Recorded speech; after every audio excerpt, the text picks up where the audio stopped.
Apóstolos, capítulo de número 12.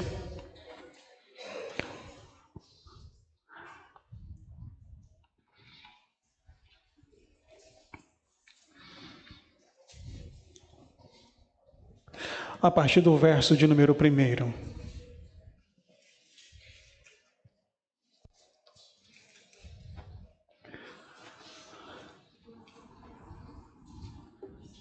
Como é bom, né, a gente ouvir esse folhear da palavra de Deus. A partir do verso 1 diz-nos assim, acompanhe comigo na sua Bíblia. Por essa época, o rei Herodes Agripa começou a perseguir violentamente algumas pessoas da igreja. Mandou matar à espada Tiago, irmão de João. Quando Herodes viu que isso agradava os judeus, também prendeu Pedro durante a celebração da festa dos pães sem fermento. Depois lançou-o na cadeia sob a guarda de 4 escoltas, cada um com 4 soldados. A intenção de Herodes era apresentar Pedro aos judeus para julgamento público depois da Páscoa. Enquanto Pedro estava preso no cárcere, a igreja orava fervorosamente a Deus por ele. Na noite antes de Pedro ser levado a julgamento, ele dormia, preso com 2 correntes entre 2 soldados, e outros 2 montavam guarda na porta da prisão. De repente, uma luz intensa brilhou na cela e um anjo do Senhor apareceu. Tocou no lado de Pedro para acordá-lo e disse: "Depressa, levante-se." E as correntes caíram dos pulsos de Pedro. Então o anjo lhe disse: "Vista-se e calce as sandálias." E Pedro obedeceu. "Agora vista a capa e siga-me", ordenou o anjo. Pedro deixou a cela, seguiu o anjo. O tempo todo, porém, pensava que aquilo era uma visão, sem entender que era real o que ocorria. Passaram o primeiro e o segundo postos de guarda, e quando chegaram ao portão de ferro que dava para a cidade, o portão se abriu sozinho para eles. Os 2 passaram e foram a caminho ao longo da rua, até que subitamente o anjo o deixou. Por fim, Pedro caiu em si. "É verdade", disse ele. "O Senhor enviou o seu anjo para me salvar daquilo que Herodes e os judeus planejavam me fazer." Quando Pedro se deu conta disso, foi à casa de Maria, mãe de João Marcos, onde muitos estavam reunidos para orar. Ele bateu à porta da frente e uma serva chamada Rode foi atender. Ao reconhecer a voz de Pedro, ficou tão contente que, ao invés de abrir a porta, correu de volta para dentro, dizendo a todos: "Pedro está à porta." Eles, porém, disseram: "Você está fora de si." Diante da insistência dela, concluíram: "Deve ser o anjo dele." Enquanto isso, Pedro continuava a bater. Quando, por fim, abriram a porta e o viram, ficaram admirados. Ele fez um sinal para se acalmarem e lhes contou como o Senhor havia o tirado da prisão. "Contem a Tiago e aos outros irmãos o que aconteceu", disse ele. Então foi para outro lugar. Ao amanhecer, houve grande alvoroço entre os soldados a respeito do que tinha acontecido a Pedro. Herodes ordenou que fosse feita uma busca completa por ele. Não conseguindo encontrá-lo, interrogou os guardas e mandou executá-los. Depois disso, Herodes partiu à Judeia e foi passar algum tempo em Cesareia. O rei Herodes estava muito irado com o povo de Tiro e Sidom. Assim, as 2 cidades se uniram na tentativa de reconciliar com o rei, pois dependiam de suas terras para obter alimento. Então, tendo conquistado o apoio de Blasto, assistente pessoal do rei, conseguiram uma audiência. No dia marcado, Herodes, vestindo seus trajes reais, sentou em seu trono e fez um discurso para eles. O povo o ovacionava gritando: "É a voz de um Deus, e não de um homem." No mesmo instante, um anjo do Senhor feriu Herodes com uma grande enfermidade, pois ele não ofereceu a glória a Deus. Foi comido por vermes e morreu. Enquanto isso, a palavra de Deus continuava a se espalhar e havia muitos novos convertidos. Feche os seus olhos. Maravilhoso Deus e eterno Pai, Deus bendito e santo, Pai, nós somos o teu povo, somos a tua igreja, e nesse instante, nessa manhã, com os nossos corações abertos, voltados ao Senhor, nós te pedimos em nome de Cristo Jesus, que o Senhor fale a cada um de nós. Pai amado, não aquilo que queremos, mas aquilo que o Senhor preparou para cada um de nós nessa manhã. Que os nossos ouvidos sejam sensíveis e os nossos corações preparados e abertos para receber a Tua palavra. Em nome de Cristo Jesus nós oramos e lhe agradecemos. Amém e amém. Deus abençoe a tua vida, tome o teu assento.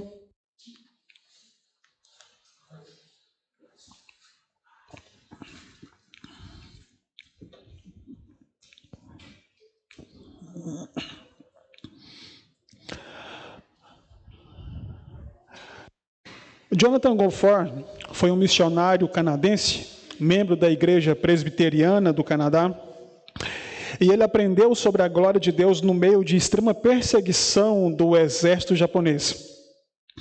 A glória de Deus é o centro deste texto. Ninguém rouba a glória de Deus e ninguém fica inteiro na história. Ninguém fica inteiro na história se tenta impedir o crescimento da glória dele. Pois o seu povo é chamado para revelar a sua glória às nações. Herodes comete esses dois erros. Tenta impedir a revelação da glória de Deus e busca roubar a glória de Deus para si. Mas a glória de Deus sempre vai crescer e multiplicar.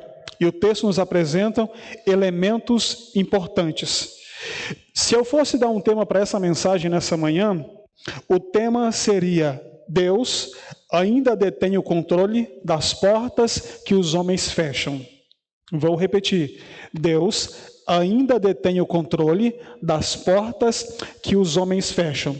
E eu quero propor a seguinte proposição para essa manhã.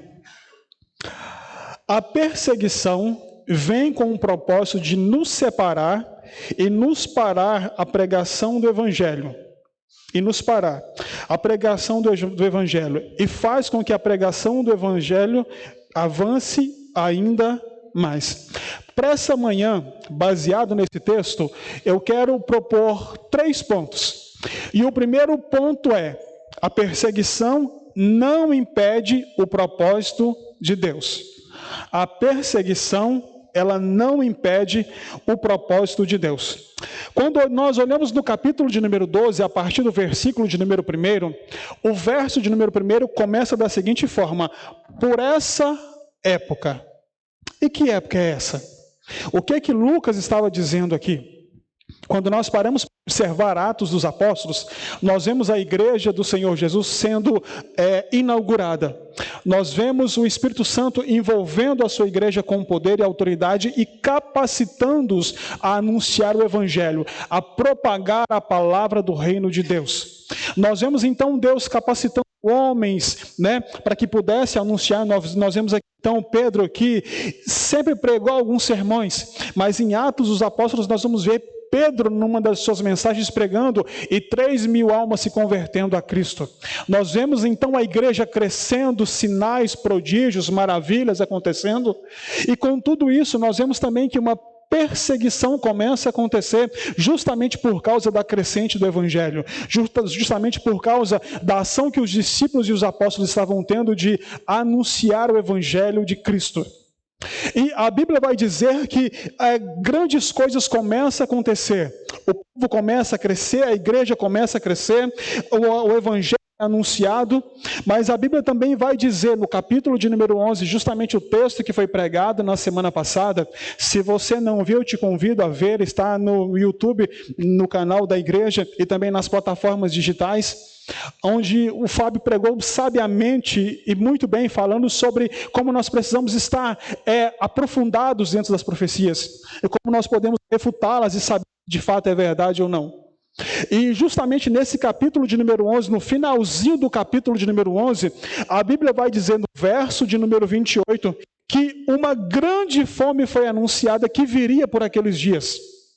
No versículo de número 29, a Bíblia diz: então os discípulos da Antioquia decidiram enviar ajuda aos irmãos da Judéia, cada um de acordo com suas possibilidades. Verso 30, foi o que fizeram, enviando então doações aos presbíteros por meio de Barnabé e Saulo. Então, justamente esse é o contexto que Lucas está dizendo aqui. Por essa época, onde grandes coisas estavam acontecendo, onde um grande mover estava acontecendo, aonde a igreja estava saindo do anonimato e se tornando conhecida com os sinais e prodígios, conversões que eram feitas. E justamente nessa ocasião, no capítulo número 12, no versículo de número 1, a Bíblia vai dizer: Herodes Agripa começou a perseguir violentamente algumas pessoas da igreja. A Bíblia faz menção de alguns Herodes. Esse Herodes Agripa, ele era justamente sobrinho de Herodes Antipas e neto de Herodes o Grande. E quem foi Herodes Antipa? Para te recordar, Herodes Antipa é aquele que é mencionado em Mateus capítulo 14, que foi justamente aquele que mandou matar João Batista e também participou do julgamento de Jesus. Em Lucas, no capítulo de número 23, a partir do verso 7, nós vamos ver que Herodes o Grande foi aquele quem mandou matar as crianças a partir de 2 anos, nos dias de Jesus. Em Mateus, nós vemos na história que a conduta desses Herodes sempre foi essa, uma conduta ruim, e sempre tentaram de alguma maneira impedir o avanço do reino de Deus. Todos os Herodes que passaram tinham uma conduta ruim como essa de Herodes Agripa. Mas a Bíblia diz-nos no capítulo 12, no verso 2, que ele começa a perseguir violentamente algumas pessoas da igreja. Quando nós olhamos esse advérbio que vem com a intenção de fortalecer o verbo que está sendo usado aqui, o dicionário ele traduz violentamente como uma forma que envolvia uma força descontrolada e destrutiva. Era justamente essa a conduta, a ação, a força empregada por Herodes aqui na perseguição de alguns irmãos da igreja. Herodes, ele não cessava esforços para combater, para perseguir, para prender alguns dos irmãos da igreja. Não satisfeito em somente perseguir, em somente castigar, em somente judiar dos irmãos da igreja, Herodes faz o quê? No versículo de número 2, se você puder, mantenha a sua Bíblia aberta, que nós vamos percorrer por alguns textos da palavra do Senhor. No versículo de número 2, a Bíblia diz que ele faz o quê? Ele manda matar Tiago à espada. E quem era Tiago? Tiago era um dos apóstolos e também foi um grande líder da igreja de Jerusalém, junto com João e junto com Pedro. E provavelmente por exercer essa liderança entre os irmãos, é que João se destaca e consequentemente ele chama a atenção de quem? De Herodes, que faz o quê? Manda perseguir e manda matar Tiago. E sabe o que é mais interessante? Essa conduta de Herodes contribui para que se cumprisse justamente aquilo que Jesus havia dito. Justamente para se cumprir aquilo que Jesus havia dito. E o que é que Jesus disse? Vamos lá para...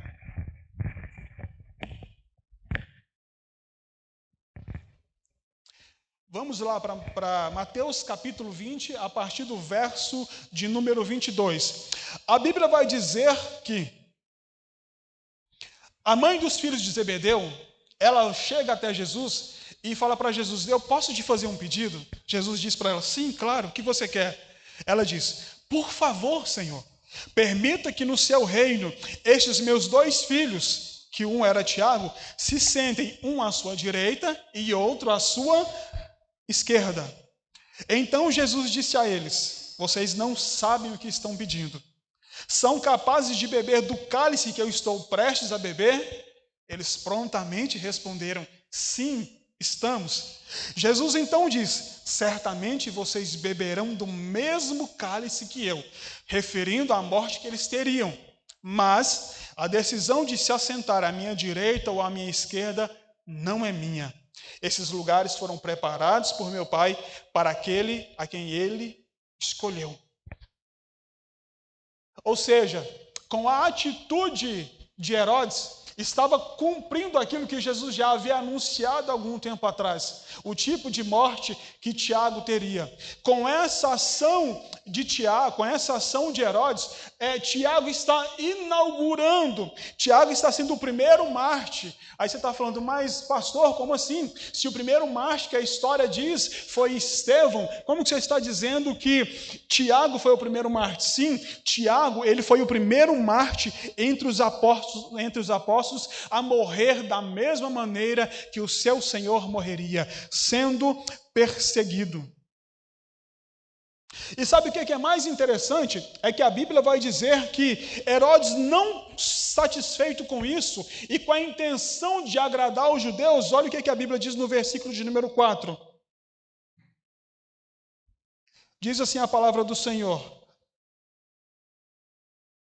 depois lançou sobre o quarteto de 4 escoltas, com cada um com 4 soldados. A intenção de Herodes era apresentar Pedro aos judeus para um julgamento público depois da Páscoa. Mas a Bíblia fala no verso de número 3 que quando Herodes viu que isso agradava os judeus, ele não somente dá um cabo na vida de Tiago, como ele faz o quê? Ele prende Pedro. Herodes, não satisfeito e querendo chamar a atenção, querendo trazer para si a atenção, como bom político que ele era, ele prende Pedro. Herodes queria manter os judeus satisfeitos, sendo assim, ele manda prender também Pedro.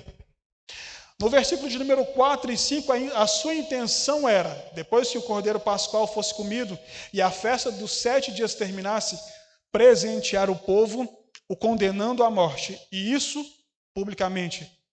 Pedro está sendo guardado por 16 soldados, vigiado de dia e de noite, aguardando o dia do julgamento, esperando a sentença que aconteceria com ele, assim, da mesma maneira que Tiago foi sentenciado e também condenado. Mas no verso de número 5, a Bíblia vai dizer que enquanto Pedro estava preso, na parte B do texto diz que enquanto Pedro estava no cárcere, a igreja orava fervorosamente por ele. Enquanto Pedro estava preso, a igreja orava fervorosamente por Pedro. Quando a palavra de Deus diz que a igreja orava fervorosamente, ou em outras versões diz que orava intensamente, a palavra de Deus, a Bíblia Sagrada, está dizendo que a igreja ficava o tempo todo, sem cessar, em oração contínua, importunando, chamando a atenção de Deus para a causa da igreja, que era a prisão de Pedro. Os irmãos estavam preocupados porque Tiago já havia morrido. E agora o próximo da lista é Pedro. Então a igreja se coloca na presença de Deus insistentemente e começa a buscar a presença de Deus para que Deus agisse de uma forma. Para você ter ideia do tipo de oração que a igreja estava tendo, o mesmo termo, a mesma palavra grega utilizada aqui, é justamente a mesma palavra grega utilizada lá em Lucas no capítulo 22, no versículo de número 44, quando a Bíblia diz que Jesus estava orando no Getsêmani. A Bíblia diz que Jesus orou com tanto fervor, com tanta intensidade, com tanta angústia, que o seu suor caía na terra como gotas de sangue. A mesma conduta da igreja orando aqui era justamente a mesma atitude de Cristo orando no Getsêmani antes de ser crucificado. Com isso, eu aprendo 2 coisas aqui. A primeira coisa é impossível fazer parte do corpo de Cristo e não estar inserido dentro de uma igreja saudável. É impossível. É preciso estar se relacionando, atuante, participando de forma bem ativa. Com isso, é desfeito aquela ideia de que eu posso servir a Deus na minha casa, eu posso congregar em casa, eu posso participar dos sacramentos, da ceia, hoje, como algumas igrejas fazem por aí, online. Com isso, nós quebramos a ideia de que eu não preciso me envolver, que eu não preciso estar junto com outros irmãos. Mas, vamos ver o que a Bíblia diz? Volte comigo algumas páginas, alguns capítulos da sua Bíblia. Atos, capítulo de número 2, versículo de número 42. Vamos ver o que a Bíblia diz.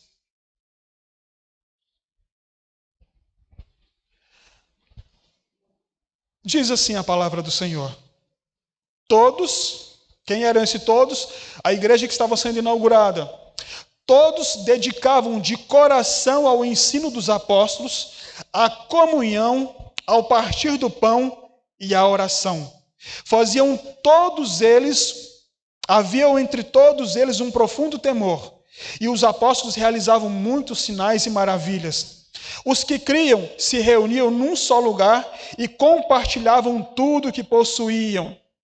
Vendiam suas propriedades e bens e dividiam o dinheiro com os necessitados.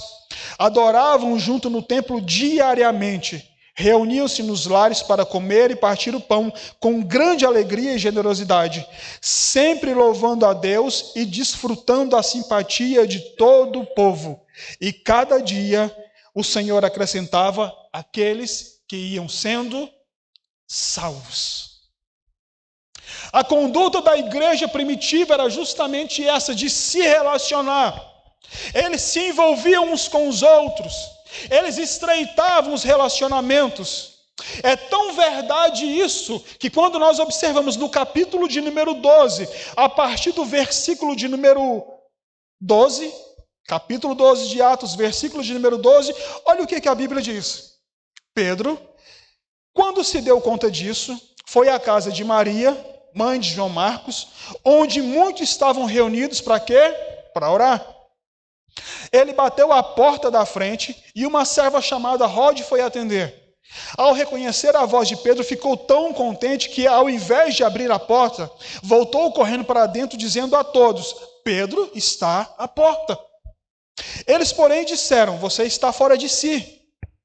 Diante da insistência dela, concluíram: deve ser o anjo dele. Enquanto isso, Pedro continuava a bater, quando por fim abriram a porta e viram todos e ficaram admirados. Ele fez um sinal para que se acalmassem e lhes contou como o Senhor havia o tirado da prisão. E disse: contem a Tiago e aos outros irmãos o que aconteceu. Então ele foi para outro lugar. É tão verdade que precisamos estar inseridos num contexto de uma igreja, que uma das primeiras atitudes de Pedro quando é liberto é justamente procurar os irmãos. A casa da mãe de João Marcos era justamente aquele cenáculo que os discípulos sempre se reuniam e estavam constantemente juntos, aprendendo a palavra de Deus e orando. Então nós precisamos estar inseridos dentro de uma igreja. A segunda coisa que eu aprendo é: precisamos estar em constante oração. A igreja precisa estar em constante oração. Jesus estava sempre orando. Todos os exemplos que nós vemos de Jesus, antes de tomar uma decisão importante, ele orava. A igreja orava incessantemente, como nós vimos no versículo de número 5. Como o pastor Antônio disse hoje pela manhã na escola bíblica dominical, você que não veio perdeu, ele disse que Daniel orava pelo menos 3 vezes ao dia. Jesus vai dizer que algumas castas de demônios só saem com jejum e oração. Quando nós olhamos na história da igreja, no passado, nós vamos ver inúmeros homens de Deus que oravam muito. Martinho Lutero considerava a oração como uma necessidade, dedicando tempo para ela no seu dia a dia. Acreditava que a oração era a forma de se aproximar de Deus e receber orientação. João Calvino acreditava que a oração era uma forma de se comunicar com Deus e receber a graça e orientação. Ensinava sobre a importância da oração e como ela podia mudar a vida das pessoas.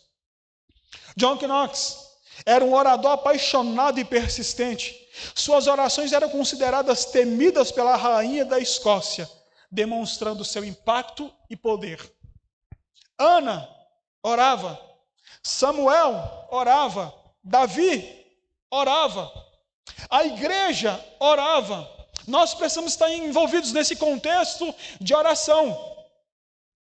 Pastor, Eu quero me envolver com uma igreja, com as coisas do reino, mas eu não sei como eu faço. O que é que eu preciso fazer? A primeira atitude é entregue a sua vida a Cristo. Segundo, dedique-se à leitura da palavra de Deus e crie um ambiente saudável de oração no seu dia a dia. Para concluirmos essa parte, como igreja, precisamos dedicar tempo de qualidade de oração. Nossas orações não podem ser superficiais, rasas, vazias, repetitivas. Se queremos ver o sobrenatural de Deus acontecer, precisamos aprender com o exemplo da igreja primitiva: orar incessantemente. Se não sabemos orar, podemos recorrer a Jesus, da mesma forma que os discípulos fizeram. Mestre, nos ensina a orar. E Ele, sempre de bom grado, vai estar disposto a voltar a sua atenção para nós e nos ensinar da maneira correta. Segundo ponto, Deus opera milagres mesmo em situações aparentemente impossíveis. Quando nós olhamos no capítulo de número 12, a partir do versículo de número 6, a Bíblia vai dizer: na noite antes de Pedro ser levado a julgamento, ele dormia preso com 2 correntes entre 2 soldados, e outros 2 montavam guarda na porta da prisão. Pedro sabia aqui o que estava prestes a acontecer. Estevão já havia morrido, Tiago havia sido decapitado, e, de acordo com o andar da carruagem, Pedro seria o próximo a ser morto. Mas sabe o que é mais interessante? É que esse texto começa dizendo que ele estava preso, estava prestes a ser levado a julgamento, mas ele dormia. A Bíblia diz que Pedro dormia. Preste atenção comigo, Pedro está prestes a ser morto. A Bíblia não está dizendo, Pedro está próximo a morrer por causa de uma enfermidade. A Bíblia está dizendo que Pedro estava próximo a ser morto. Iriam dar cabo da vida de Pedro. E quem está sob constante ameaça consegue repousar tranquilamente. Quem está sob constante ameaça consegue dormir sem a ajuda de remédios, de chás. A Bíblia diz que essa era justamente a situação de Pedro e ele dormia. E isso não acontece só com Pedro. Quando nós olhamos na Bíblia Sagrada, nós vamos ver que diversas pessoas, diversos homens conseguiram repousar, conseguiram descansar em situações de estresse como essa. Quando nós olhamos em Mateus, no capítulo 4, versículo de número 35, é um texto muito conhecido. Os discípulos desesperados por causa de uma tempestade, mas a Bíblia diz que Jesus dormia no barco. E detalhe, com um travesseiro ainda. Jesus descansava. Os discípulos preocupados, eram pescadores, conhecia as técnicas do mar, sabia uma onda que era capaz de virar um barco, enfim, eles estavam preocupados, mas a Bíblia diz que Jesus dormia. Quando nós olhamos no livro de Daniel, a Bíblia vai dizer que Daniel estava na cova com alguns leões. Ou melhor, os leões estavam na cova com um Daniel. Fica melhor assim. E a Bíblia diz que no outro dia, quando o rei aparece e grita o nome de Daniel, a primeira coisa que Daniel diz: olha, o meu Deus enviou o seu anjo e fechou a boca dos leões para que eles não me fizessem dano. No capítulo 3 do livro de Daniel, a Bíblia diz que o rei Nabucodonosor havia jogado dentro da fornalha de fogo ardente Ananias, Azarias e Misael, Sadraque, Mesaque e Abidnego. Quando eles jogam esses 3 moços dentro da fornalha e ele olha para dentro da fornalha, ele diz: olha, vejo 4 homens desamarrados andando no meio do fogo. Ou seja, em algumas ocasiões de tamanho estresse, Alguns homens de Deus ainda conseguiram manter a tranquilidade, porque eles sabiam onde estava a confiança deles, eles sabiam aonde eles estavam alicerçados. A igreja precisa entender aonde nós estamos alicerçados, que independente da situação, do problema, da crise, do levante que venha contra a igreja do Senhor, nós estamos resguardados debaixo da potente mão de Deus, nós estamos alicerçados na palavra de Deus, e sendo assim, nós podemos descansar. Provavelmente Pedro estava tranquilo aqui e dormia, porque, quem sabe, ele estava se recordando daquilo que Cristo havia dito para ele. A Bíblia diz lá em João, no capítulo 21, depois que Jesus ressuscita, depois de 3 dias mortos, ele aparece para ele num diálogo com Pedro, ele diz assim: Pedro, quando você era jovem, você podia agir como bem entendia, se vestia e ia aonde queria.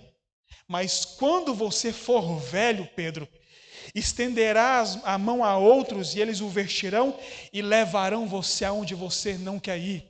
Sabe o que Jesus estava dizendo para Pedro? Pedro, você vai chegar na idade de ficar velho, você vai contemplar um tipo de morte que está separado para você. Então provavelmente Pedro estava muito tranquilo aqui, porque ele sabia que ainda tinha chão para percorrer, ele sabia que ainda tinha caminho para caminhar, ele sabia que ainda tinha vidas para alcançar, ele sabia que ainda tinha palavras para ser pregada, sermões para ser anunciado. De acordo com o versículo de número 4, tinha 16 soldados cuidando da guarda de Pedro. Herodes imaginava que com toda essa guarda, com toda essa proteção, com todas essas algemas, correntes, tudo isso seria suficiente para manter Pedro preso. E quando nós olhamos na Bíblia Sagrada, principalmente em Atos dos Apóstolos, nós vamos ler no capítulo 5, capítulo de número 3, que essa não era a primeira prisão de Pedro. Ele já havia sido Pedro em outras ocasiões. E detalhe, saía de todas elas. Pode ser que provavelmente por isso, apesar de ser um contexto ou uma ação muito comum de colocar uma quantidade dessa de soldados para vigiar um preso, mas pode ser que justamente por isso, Herodes, conhecendo a fama dos cristãos de sempre escaparem das prisões, ele intensifica aqui a guarda. Herodes fez tudo o que ele podia. Como líder, ele intensifica a escolta de Pedro para evitar que o mesmo fugisse. Mas ele havia se esquecido, como o versículo de número 5 diz: a igreja orava a Deus. E quando a igreja ora, sempre tem resposta da parte de Deus. Pode ser imediata, demorada, pode ser aquele sim que nós precisamos e também aquele não que nós não queremos. Mas sempre tem resposta da parte de Deus.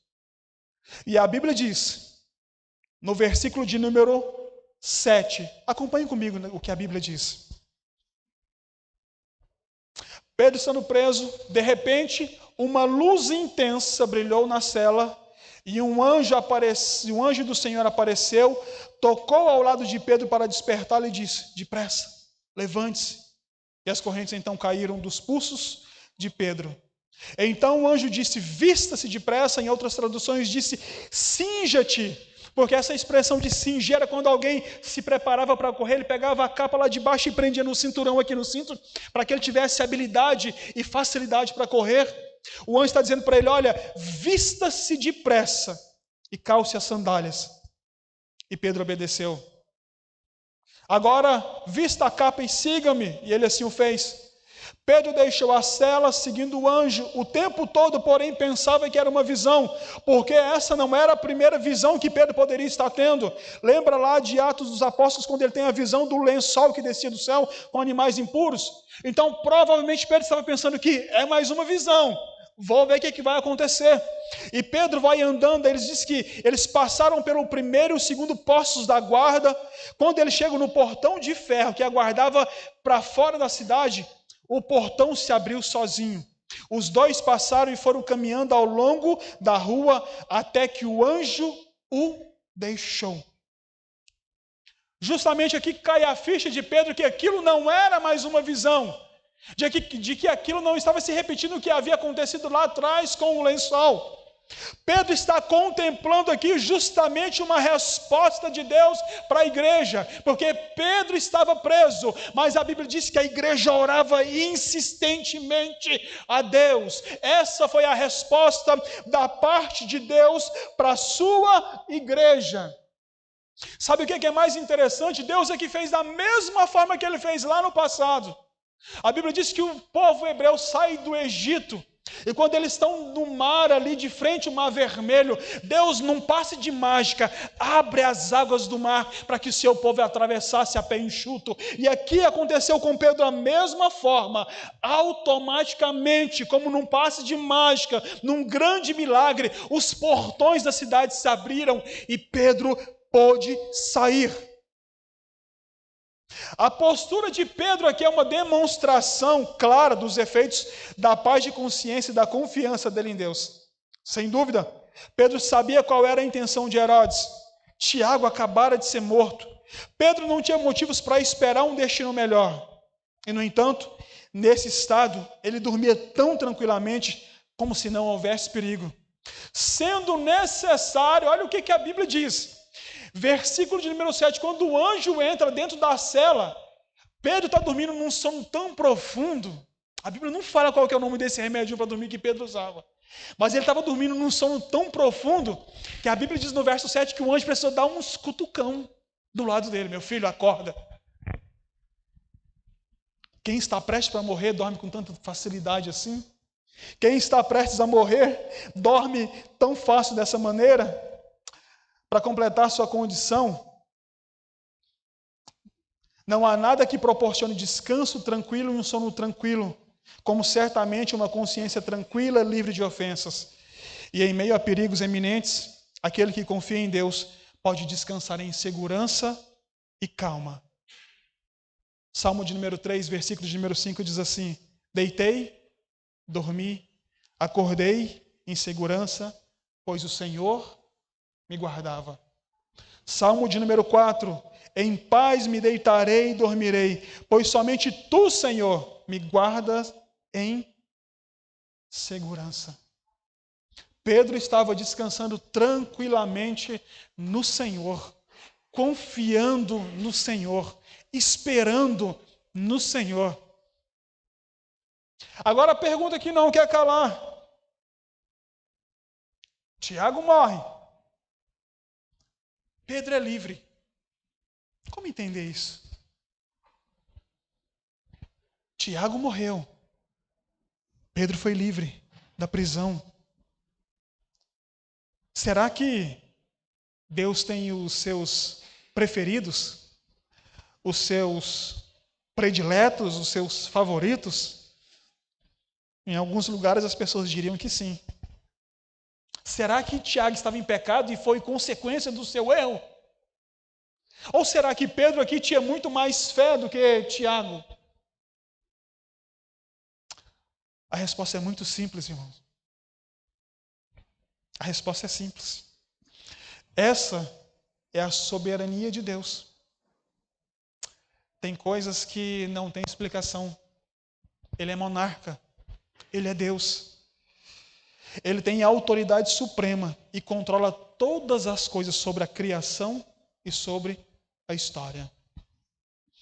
Para concluirmos, nem sempre iremos experimentar de livramentos, mas nem sempre a resposta de oração será imediata, e nem sempre as nossas petições serão atendidas, as enfermidades serão curadas, mas sempre nós experimentaremos da presença do nosso Deus.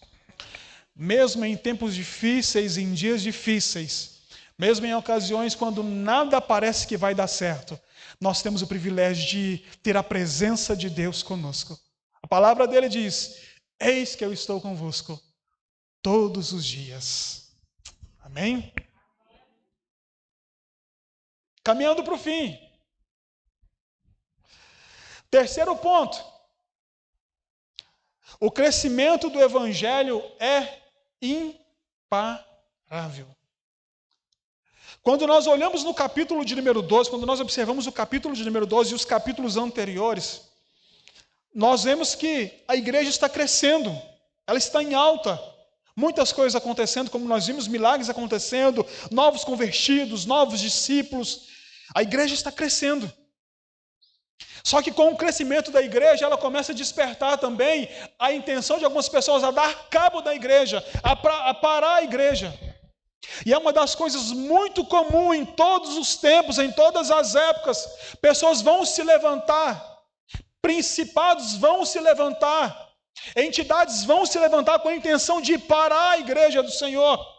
Quando nós observamos aqui no capítulo 12, a Bíblia vai dizer que eles enfrentavam oposições, perseguições, mortes, isso já era constante. A partir do capítulo 5 de Atos dos Apóstolos, os apóstolos começam a enfrentar oposições, alguns foram apedrejados, outros decapitados, muita perseguição, prisões. Herodes, ele utiliza de todo o recurso, de todo o poder disponível que ele tinha para intimidar a igreja, para parar a igreja. Isso parece ser tão atual. Quando nós olhamos para isso aqui, parece que isso foi escrito hoje, nos nossos dias, porque são tantas perseguições para as igrejas, são tantos os levantes para a igreja, são tantos os projetos para tentar calar a igreja.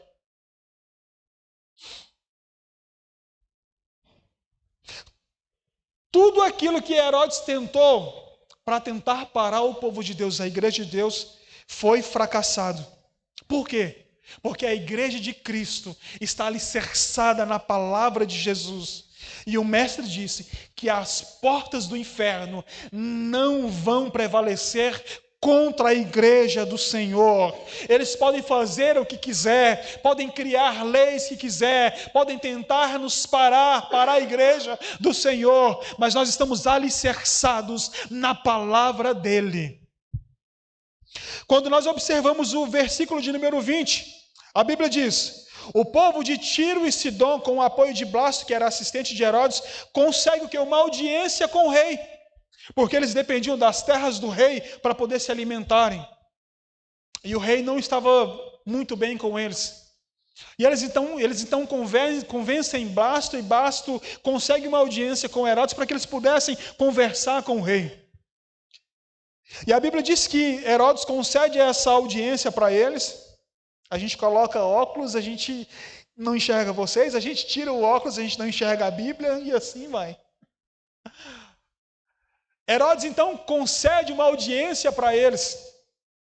Só que nessa audiência a Bíblia faz questão de dizer no versículo de número 21 que Herodes, como era rei, ele foi vestido como? Com vestes reais, com os trajes de rei. Era muito normal. Porém, tem um detalhe. Herodes queria que justamente chamar a atenção para si. Alguns historiadores dizem que Herodes gostava de ser bajulado. Flávio Joséfo diz que a roupa que Herodes estava usando aqui nessa ocasião não era simplesmente uma indumentária de rei, coroa de rei, uma roupa bonita, um cetro na mão, não era só isso. Eles estavam usando uma roupa, uma vestimenta tão trabalhada em prata, era tanta prata que estava envolvida na roupa dele, que quando o sol começava a nascer e os raios refletiam na roupa dele, ofuscava os olhos de quem estava observando. Então a comunidade, a população, as pessoas ali na ocasião, elas fazem o quê? Elas precisavam do favor do rei. Elas precisavam do socorro do rei, de uma ajuda do rei. Elas começam então a bajular Herodes.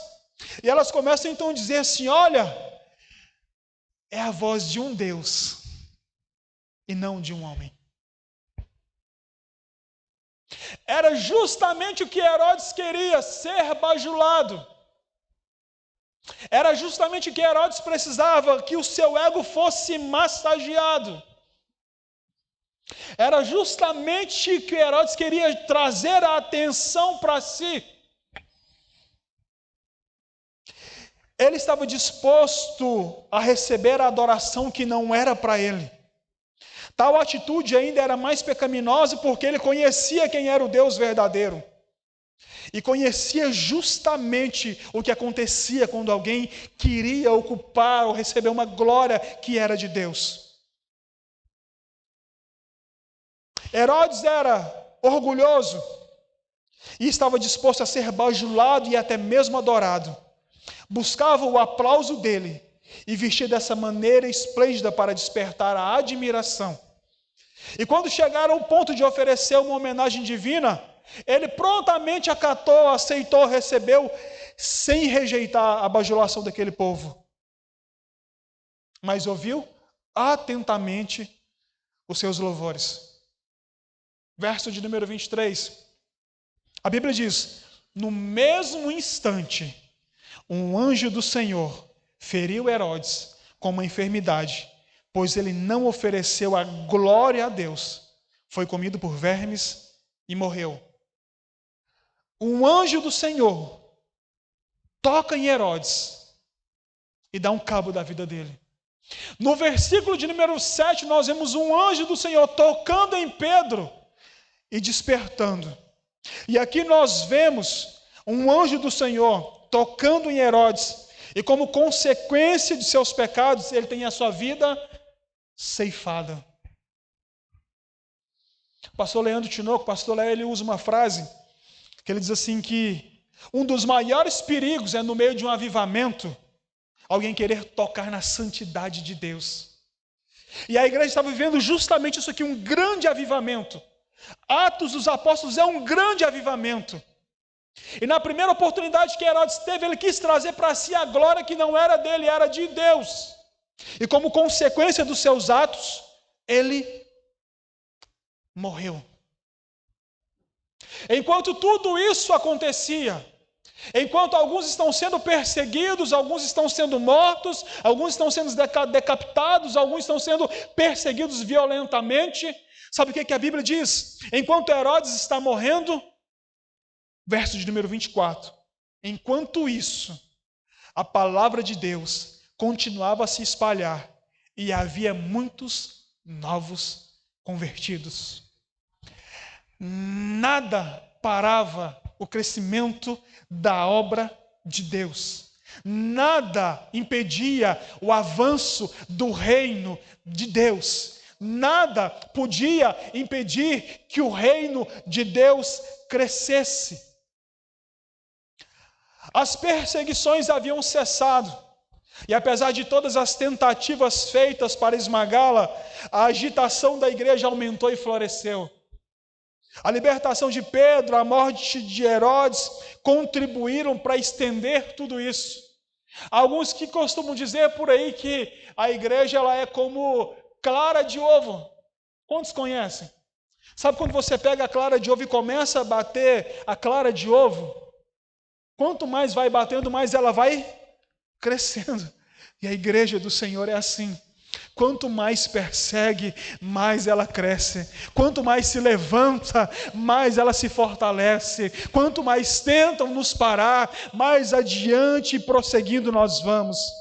A igreja se tornou mais bem-sucedida, e em todos os lugares onde era pregada a palavra de Deus, o número de discípulos se multiplicava consideravelmente, e sua fé se estabelecia grandemente, de modo que, após toda a oposição de seus inimigos, que se esforçaram para extirpar o progresso do cristianismo, ele foi aparentemente promovido pela concordância desses eventos registrados, a saber, a libertação de Pedro e a morte de Herodes, aquele cruel perseguidor, sob tão sinais pesados da vingança divina, ele morreu. Para concluir, a história narrada em Atos dos Apóstolos, no capítulo de número 2, é uma poderosa lembrança de que nenhuma força humana ou espiritual pode deter os planos de Deus. Herodes tentou calar a voz da igreja com violência, manipulação e vaidade, mas o Senhor Deus, como sempre, mostrou que seu reino não se curva diante do poder dos homens. Enquanto Pedro foi libertado para continuar proclamando o evangelho, Herodes foi julgado por sua arrogância e por tocar na glória que pertence somente a Deus. Este capítulo apresenta dois toques de um mesmo anjo um trouxe a libertação e o outro trouxe juízo. E qual a diferença? A disposição do coração diante da santidade de Deus. Pedro reconhece e se humilha. Herodes se exalta e perece. No final, o que permanece não é o poder político, a fama humana ou os aplausos das multidões. O que permanece é a palavra de Deus, que continua crescendo, alcançando vidas, edificando a igreja. A promessa de Jesus segue inabalável. As portas do inferno não prevalecerão contra a igreja. Assim aprendemos que Deus zela por sua igreja, honra os que o honram e derruba aqueles que se levantam contra a sua glória. Diante disso, que o nosso coração permaneça quebrantado, vigilante, cheio de fé, sabendo que a causa de Cristo é invencível. Porque não é uma causa humana, é a causa do Deus vivo, é a causa do Deus da igreja. Eu quero terminar com 3 aplicações. Quando o pastor fala que está terminando, é verdade, viu? Primeira aplicação. A primeira aplicação. Se estivermos firmes na palavra, a perseguição não nos dispersa, ela nos fortalece. A morte de Tiago e a prisão de Pedro não paralisaram a igreja. Pelo contrário, a igreja se uniu ainda mais em oração e comunhão. Para nossa aplicação pessoal, como eu aplico isso aqui? Quando nós enfrentarmos pressões por causa da nossa fé, seja na nossa casa, no nosso trabalho, na nossa escola, que nós não venhamos nos isolar. Pelo contrário, que nós venhamos correr para a igreja em oração. Vamos permanecer no corpo. Segundo, milagres acontecem quando há uma igreja que ora com fé e perseverança. Pedro foi libertado porque a igreja orava fervorosamente. Deus não mudou. Ele ainda responde às orações feitas com fé e intensidade. Não ore apenas em crise. Ore com constância, com fervor e com expectativa. Terceira e última. Nada nem ninguém pode impedir o avanço da palavra de Deus. Nem o inferno, nem os Herodes que se levantam. Herodes foi derrubado, a igreja floresceu, a palavra cresceu, porque Deus é soberano e guarda a sua causa. Como que eu aplico isso? Não temos ataques contra a fé, contra a igreja ou contra a sua vida. O reino de Deus é imparável. Amém? Feche os seus olhos, deixa eu orar por você. Pai querido, Deus santo, Pai, como nós somos gratos pela sua palavra. Como nós somos gratos pelo teu amor, pela tua misericórdia, pelo teu cuidado para conosco. Pai, nós só temos a te agradecer.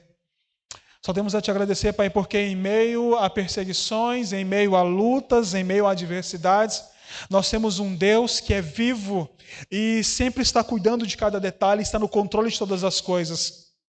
Pai amado, em nome de Cristo Jesus, assim como houve paz no coração de Pedro em meio às tribulações, que a sua paz possa exceder em nossas vidas, ó Pai, trazendo tranquilidade, trazendo repouso, trazendo esperança. Pai, em nome de Jesus, que as situações da vida, que os problemas que nos envolvem, nos cercam, não sejam capazes de tirar o nosso sono, que nós possamos descansar no Senhor, na certeza de que o Senhor está velando por nós. Pai amado, abençoa as nossas vidas, abençoa cada família, cada vida aqui representada. Pai, nos abençoa fortalecendo a nossa fé, a nossa confiança no Senhor, de maneira que nada venha nos parar. Que pelo contrário, que essa palavra possa arder, Pai amado, nessa manhã, em nossos corações, e com isso nos impulsionar, nos levantar, Pai amado, para que nós possamos propagar o Evangelho, para que a igreja se coloque de pé na autoridade e no poder que é no nome de Cristo Jesus, e continue anunciando que o Senhor salva, cura e liberta, e que o Senhor venha ainda para resgatar um povo santo. Meu Deus, muito obrigado. É no nome de Cristo Jesus que eu oro e te agradeço. Amém e amém.